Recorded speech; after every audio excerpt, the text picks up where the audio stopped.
여러분, 개복치라는 물고기를 들어보셨습니까? 이 물고기는 몸 길이가 2m에서 4m까지 크는 매우 큰 어종이에요. 그리고 몸무게는 1톤에서 2톤까지 나간다고 합니다. 앞에 영상을 보시면 우리 개복치 사진이 있어요. 그런데 이 개복치라는 물고기가 덩치와는 안 어울리게 굉장히 스트레스에 민감하답니다. 스트레스를 많이 받기도 하고 염려와 두려움이 많은 어종이래요. 그래서 이 개복치가 돌연사가 많대요. 돌연사. 갑자기 죽는 거죠. 그래서 개복치를 연구하는 학자들이 참 재미난 연구도 하는 것 같아요. 그 개복치의 돌연사의 원인을 좀 연구해 봤대요. 크게 5가지인데 제가 알려드리겠습니다. 첫 번째는 어느 날 아침 햇살이 너무 강렬해서 사망. 어느 날 개복치가 딱 수영을 하는데 아침 햇살이 너무 강렬하니까 놀래서 사망합니다. 놀라서. 두 번째, 바닷속에 공기방울이 갑자기 나타나서 사망. 역시 놀라서 사망한 겁니다. 세 번째는 바닥 거북이가 자신에게 다가오자 부딪히면 어떡하지? 나랑 부딪히면 어떡하지? 걱정하고 염려하다가 스트레스로 사망. 또 무엇이냐면 수면 근처로 올라왔다가 갈매기가 자신을 쪼자 어떻게 해요? 깜짝 놀라서 사망. 5번째, 근처의 친구가 그렇게 죽는 걸 보고 놀라서 사망. 다양한 돌연사를 하는데 여러분 어떻습니까? 참 어이없이 죽지 않습니까? 그런데 우리가 하나님의 자녀라고 하면서 예수님을 믿는다 하면서도 개복치 같은 모습이 우리에게도 있어요. 늘 염려와 걱정과 두려움, 스트레스를 안고 사는 성도님들이 많이 계신 것 같아요. 예수를 믿었는데도 얼굴에 기쁨이 없고 늘 스트레스를 받고 예배를 드려도 찬양을 해도 웃지를 않아요. 그리고 감사도 사라져버렸어요. 여러분, 개복치 같은 인생이 되면 될까요? 안 될까요? 안 됩니다. 아니, 무엇보다 하나님께서 사랑하는 당신의 백성들에게 그렇게 하라고 말씀하셨습니까? 하나님께서 염려를 끌어안고 스트레스 받으며 살으라고 말씀하셨어요? 그런 말씀하신 적이 없어요.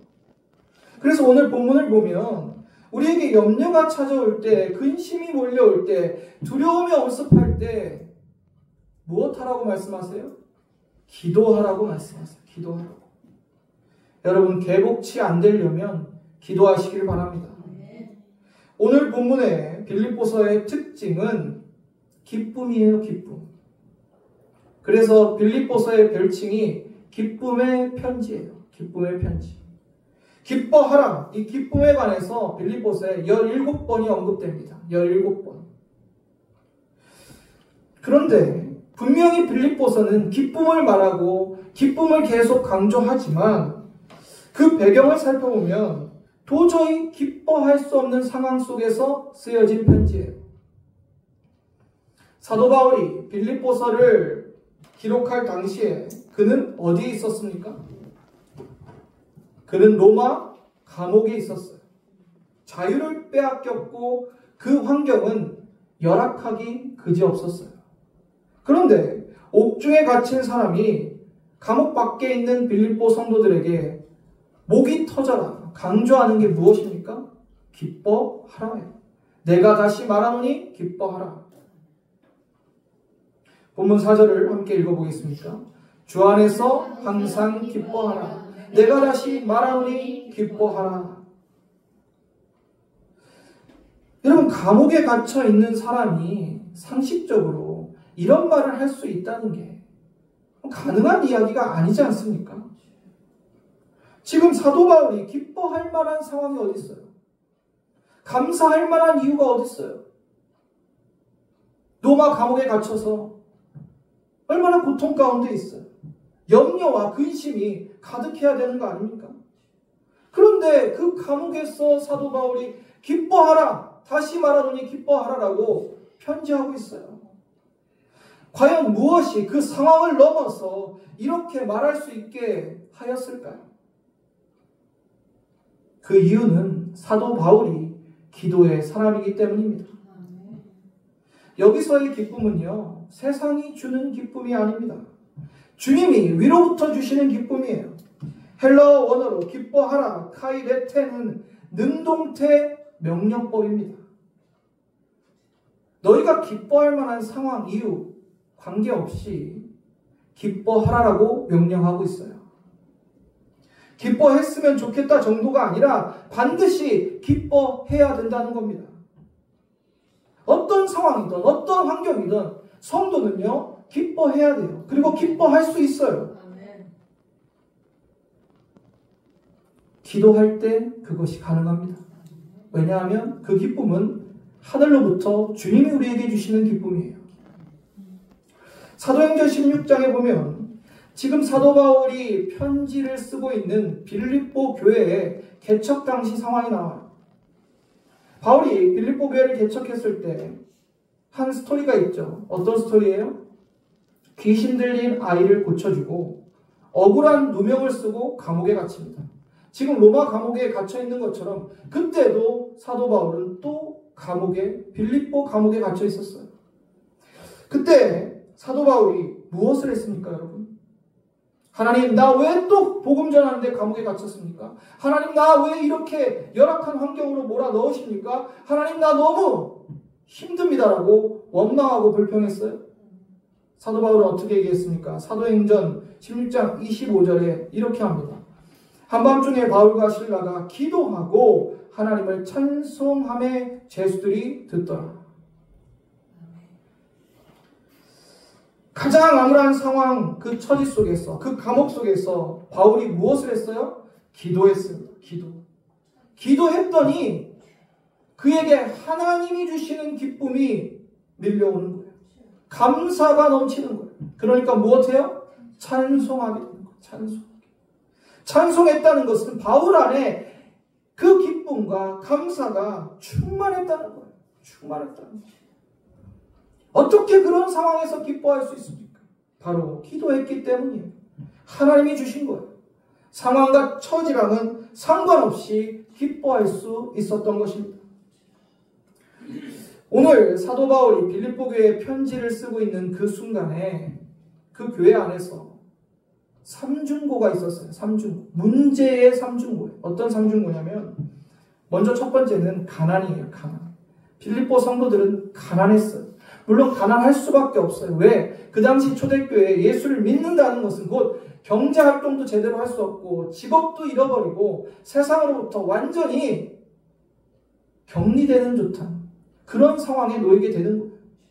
또한 핍박이 있었어요. 당연하죠. 초대교회의 핍박은 지금 우리가 상상할 수 있는 그런 수준이 아닙니다. 예수 믿으면 그냥 죽는 거예요. 정말 그런 핍박 속에 있었고 또 그것도 모자라서 교회 안에 내분이 있었어요. 분열이 있었어요. 교회 지도자들끼리 서로 어떻게 해요? 패가 갈려서 싸우고 충돌하고 있었어요. 그러니 빌립보 교회 성도들의 그 염려와 두려움과 걱정이 얼마나 많았겠어요. 그런데 사도 바울은 뭐라 말합니까? 기뻐하라 라고 말합니다. 그들에게 기뻐하라 외치면서 사도 바울이 중요한 권면을 하는데 그게 오늘 본문 6절이에요. 함께 읽어보겠습니다. 아무것도 염려하지 말고 다만 모든 일에 기도와 간구로 너희 구할 것을 감사함으로 하나님께 아뢰라.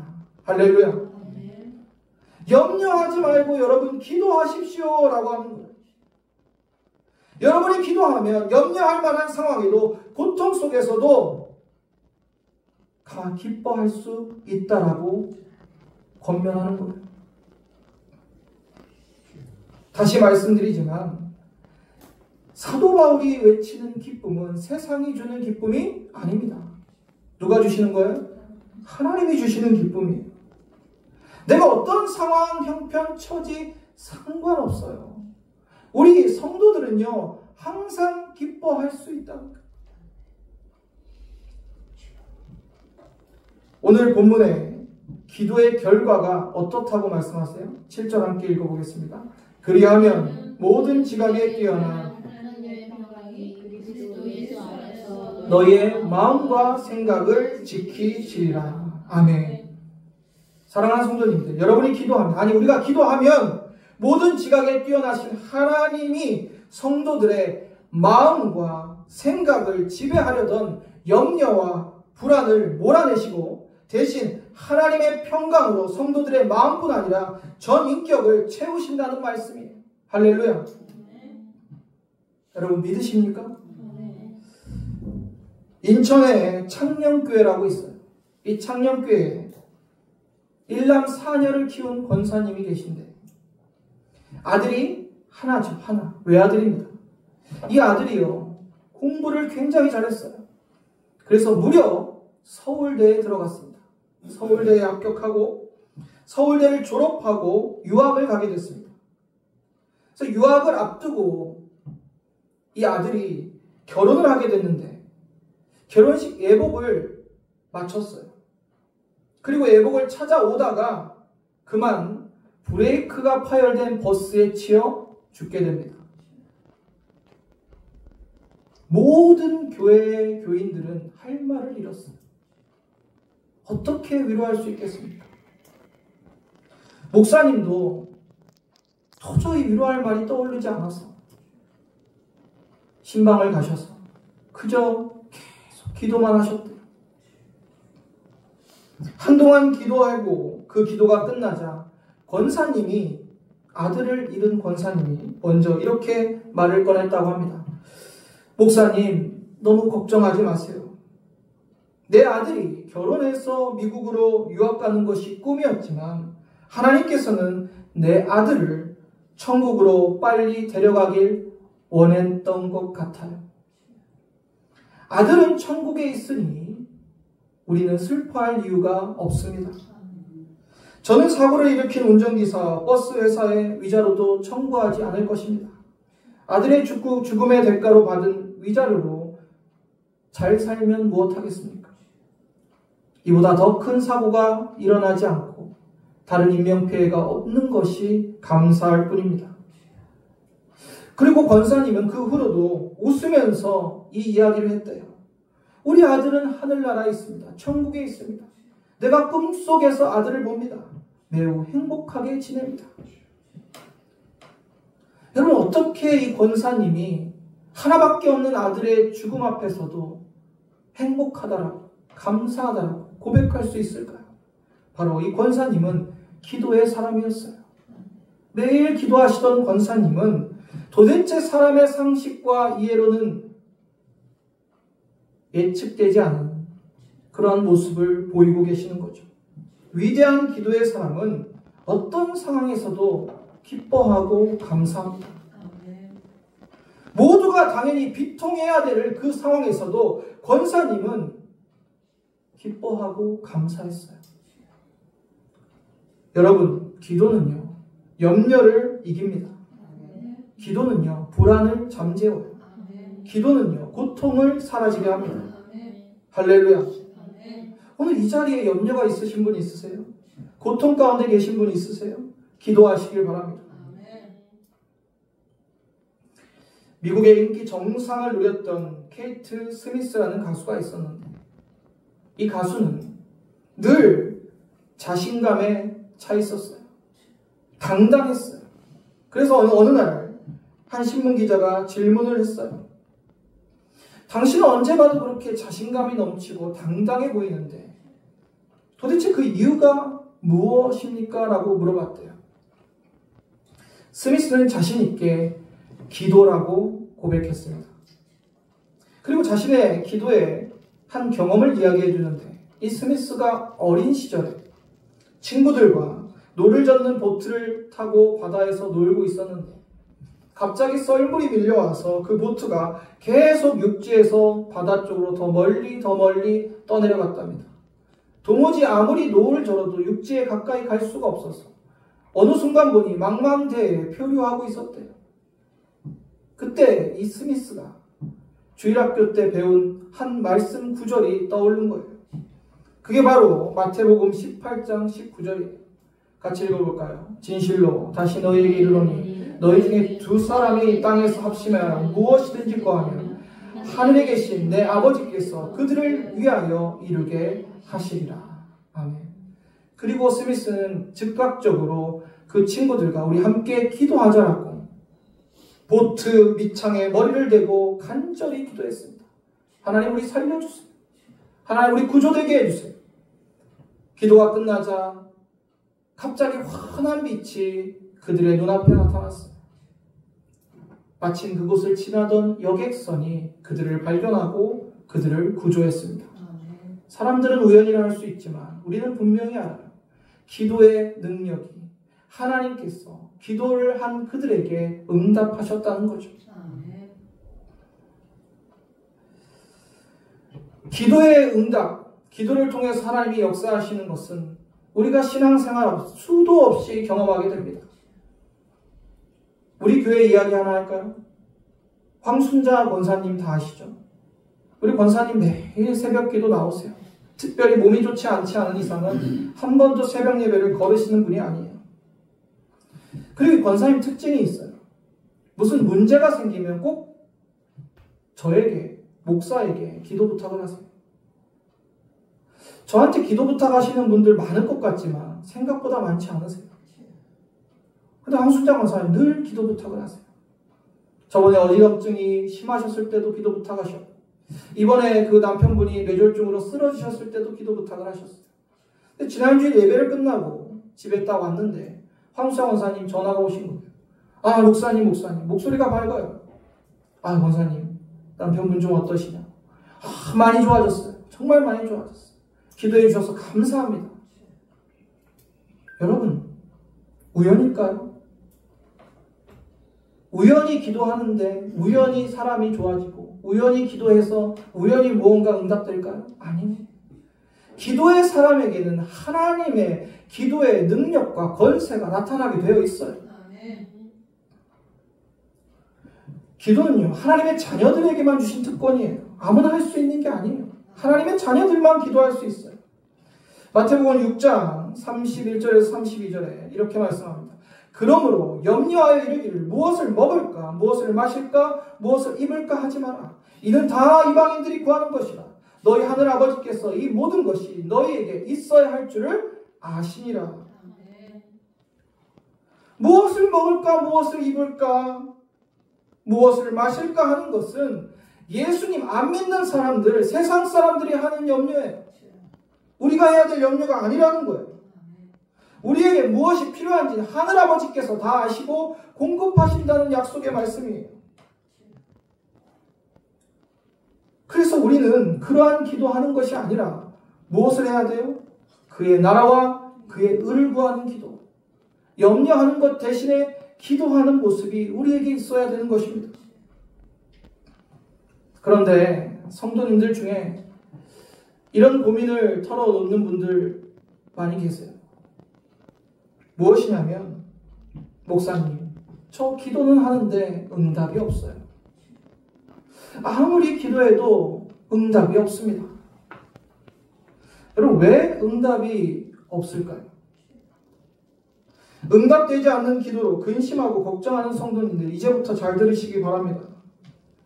여러분 요리를 할 때요 제일 중요한 게 무엇입니까? 손맛이요? 조미료를 많이 써야 되나요? 아니요. 가장 중요한 것은 재료예요. 재료. 좋은 재료를 써야 좋은 요리가 만들어지고 맛있는 음식이 차려지는 거예요. 기도할 때도 마찬가지예요. 좋은 재료를 사용해야 하나님께서 응답하십니다. 첫 번째,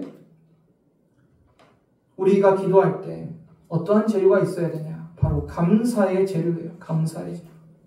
본문 6절에 보면 아무것도 염려하지 말고 다만 모든 일에 기도와 간구로 너희 구할 것을 어떻게 구하라고요? 감사함으로 하나님께 아뢰라. 감사함으로. 우리는 기도할 때 이 감사의 재료를 가지고 하나님께 나아가야 됩니다. 감사를 가지고 하나님께 감사함으로 기도해야 돼요. 그러한 기도를 하나님께서 기뻐하시고 응답하십니다. 반대로 감사하지 않는 자들을 하나님께서는 어떻게 하세요? 응답치 않으세요. 오히려 감사하지 않는 자는 하나님께 버림을 받을 수가 있어요. 이스라엘 백성들을 보세요. 출애굽하고 광야에 딱 들어서자마자 그들이 한 게 무엇입니까? 원망과 불평을 쏟아놓습니다. 원망과 불평이 원망과 불평. 아니 애굽의 압제 속에서 하나님의 은혜로 구원을 받았는데 감사는 사라져버렸고 광야 내내 원망과 불평을 반복합니다.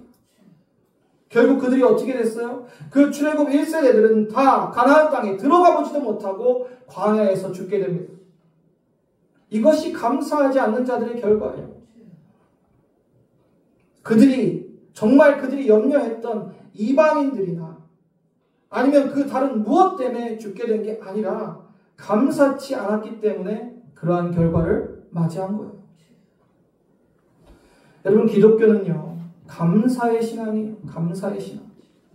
다른 것 다 떠나도 우리를 죄와 사망 가운데 영원히 죽을 수밖에 없는 존재였는데 예수 그리스도께서 나의 죄 때문에 십자가에 달려 죽으시고 그 대속의 은혜에 구원을 받지 않았습니까? 영원한 생명과 천국을 소유하지 않았습니까? 이 사실만으로도 우리가 감사해야 될 이유는 차고 넘칩니다. 그러므로 우리는 언제나 감사함으로 하나님께 나아가고 기도해야 돼요. 이런 감사의 이유가 있는데도 맨날 기도하면 푸념하듯이 하소연하듯이 하나님 나는 왜 이래요? 하나님 내 문제는 항상 이렇게 있어요. 왜 끊임없이 나는 고난 가운데 있습니까? 불평하고 원망하고 왜 하나님 빨리 응답 안 해주세요? 투덜대고 이게 감사의 모습입니까? 하나님이 그렇다면 과연 응답을 하실까요? 사랑하는 성도님들, 우리는 언제나 하나님께 감사함으로 기도해야 됩니다. 감사함으로 기도하고 하나님이 예비하신 축복과 응답을 누리시는 저와 여러분 되기를 주님의 이름으로 축복합니다. 두 번째 믿음의 재료예요. 두 번째는 믿음의 재료예요. 믿음이 결여된 기도는요, 응답되지 않습니다. 마태복음 21장 22절에 어떻게 말씀하세요? 너희가 기도할 때 무엇이든지 믿고 구하는 것은 다 받으리라 하시니라. 주님이 뭐라 말씀하세요? 믿고 기도하라고 말씀하세요. 그냥 기도하는 게 아니라 그렇게 될 줄로 믿고 기도하면 응답하신다고 약속하세요. 그런데 우리의 기도가요, 믿음이 결여되어 있어요. 내가 기도하면서도 이게 과연 이루어질까? 정말 이게 응답될까라는 부정적인 마음이 가득 차 있어요. 의심하는 거죠. 의심하는 거예요. 여러분, 하나님이 하시는데 안 될 일이 어디 있습니까?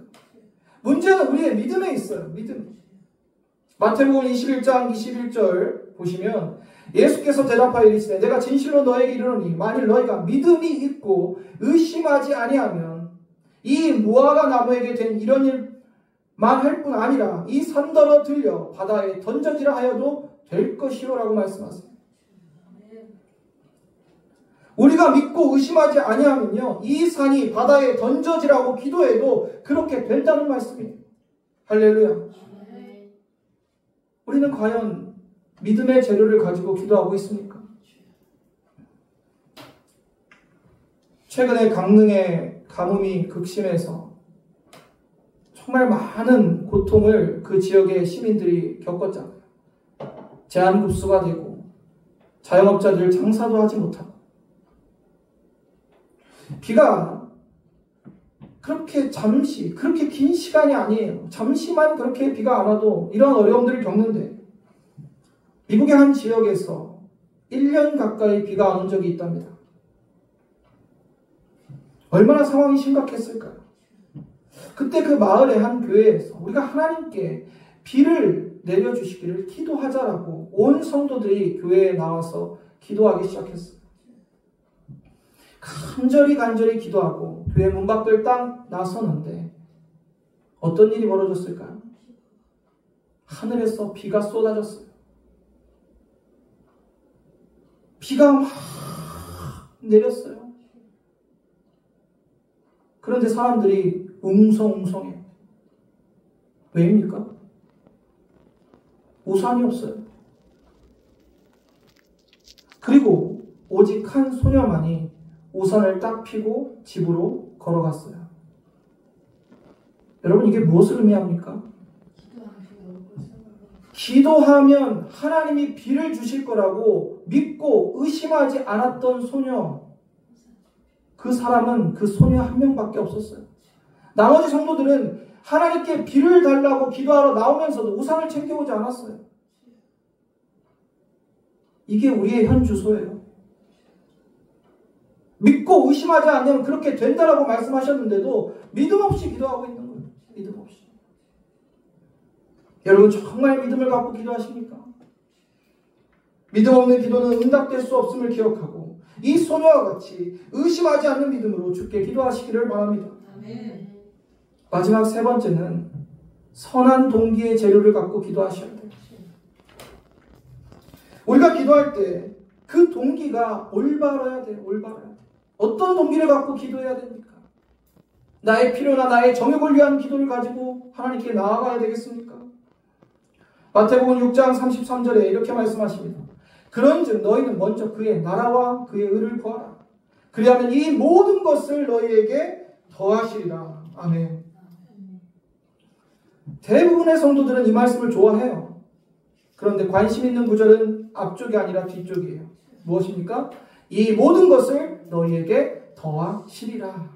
여기에 관심이 있어요. 하나님, 나 이 모든 것을 다 주세요. 내가 기도하는 모든 것을 더해 주세요. 그런데 이 말씀은 그런 말씀이 아니에요. 너희가 먼저 그의 나라와 그의 의를 구하라. 이게 핵심이에요. 그러면 이 모든 것을 더해 주신다는 약속이죠. 그래서 우리는 먼저 그의 나라와 그의 의를 구하는 기도를 해야 돼요. 제가 2주 전부터 오늘 2부 예배 후에 4분기 사역위원회를 한다고 광고를 드렸어요. 이제 2부 예배 후에 시작할 텐데 오늘 사역위원회에 참석하시는 각 위원회 위원장님들과 기관장님들 2주 동안 오늘 있을 사역위원회를 위해서 간절히 기도하셨습니까? 아니면 2주 동안 나의 필요만 하나님 앞에 기도하셨습니까? 우리가 기도할 때 가장 먼저 해야 될 기도는 하나님의 나라와 그의 의를, 그 뜻이 이루어질 것을 교회를 위해서 기도해야 돼요. 사역위원회에서 회의를 하죠. 그러나 이 회의는 세상의 회사나 단체의 회의랑은 완전히 다른 것입니다. 그것이 무엇이냐면 사역위원회 회의를 통해서 교회의 일이 결정되는 것이 아니라 사역위원회 전에 우리가 기도할 때 성령의 감동을 통해서 우리 각자에게 하나님께서 우리를 향하신 뜻을 깨닫게 하시고 기도할 때 결정이 되는 거예요. 기도할 때 하나님께서는 우리에게 같은 감정과 비전을 주세요. 이미 기도의 자리에서 결정이 되는 거예요. 그렇게 기도하고 우리가 모였을 때 우리는 기도를 통해서 이미 한 마음과 한 비전을 갖고 모이게 되는 것입니다. 그리고 사역위원회는 그 하나님의 은혜에 감사하고 같은 비전을 가지고 한 마음이 되는 시간이에요. 거기서 결정되는 게 아니에요. 사실은 기도의 자리에서 결정이 되는 거예요. 여러분, 그의 나라와 그의 위를 위해서 기도하지 않는 교회가 무슨 회의를 하든 어떠한 사역을 하든 그게 잘 되겠습니까? 어떤 목사님이 당회에 회의를 하는데 장로님들에게 이렇게 말씀하셨답니다. 장로님들 중에 하루에 1시간씩 기도하지 않으시는 분은 최소예요. 최소 하루에 1시간씩 기도하지 않는 분들은 이 당회에서 아무런 말도 하지 마십시오. 저는 그게 맞다고 생각해요. 기도하지 않는데 기도하지 않고 사역위원회에 나와서 무슨 말을 합니까? 사랑하는 성도님들, 기도하지 않는 교회는 늘 하나가 되지 못해요. 우리를 하나게 되게 하시는 분은 성령님이에요. 기도할 때 하나님께서 같은 감동을 주시고 같은 비전을 주셔서 하나가 되게 하시는 거예요. 아멘. 기도하지 않는 교회는 늘 갈등과 충돌이 있어요. 아무리 같은 비전을 가지려고 해도 가질 수가 없습니다. 그러므로 우리는 기도할 때 늘 선한 동기, 즉 그의 나라와 그의 의를 구하는 기도가 먼저 이루어져야 됩니다. 아멘. 자신의 정욕을 위해서 기도하는 것은 응답되지 않습니다. 말씀을 정리하겠습니다. 오늘 본문의 말씀을 통해서 우리는 염려하지 말고 기도해야 됨을 깨닫습니다. 그리고 기도할 때 하나님이 주시는 기쁨이 우리에게 임한다는 것도 알게 되었습니다. 믿음의 성도들이요, 항상 염려가 아니는 기도를 택하시길 바랍니다. 그리할 때 우리 안에 기쁨이 넘칩니다. 또한 기도할 때 감사함으로, 믿음으로, 선한 동기로 기도하시기를 바랍니다. 바른 기도의 재료를 가지고 하나님께 기도하고 우리의 염려가 사라지고 응답과 축복을 경험하시는 저와 여러분 되기를 주님의 이름으로 축원합니다.